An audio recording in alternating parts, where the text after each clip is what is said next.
treće zlato je tu. Je, stvarno bilo je teško.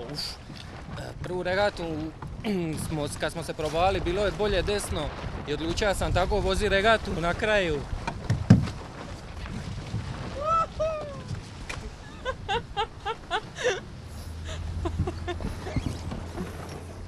Došao sam 31. na Bovu od Orce i ništa jednostavno, samo sam nastavio gristi i uspio sam ući 8. Jedino koji je ušao ispred mene je bio Šved i u tom trenutku sam bio samo bod ispred njega i za nju je bilo sve otvoreno.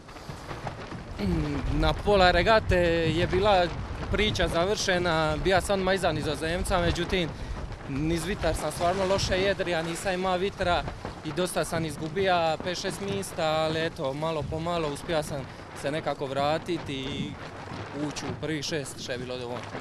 Zlato za jedan bod, u zadnjim metrima se doslovno odlučivalo, moglo je biti i bronca, bilo je strašno napeto. Kako si se osjećao u tim trenucima?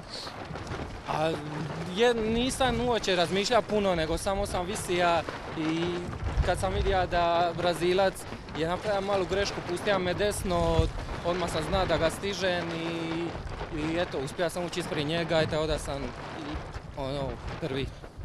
3 europska zlata, kakav je osjećaj?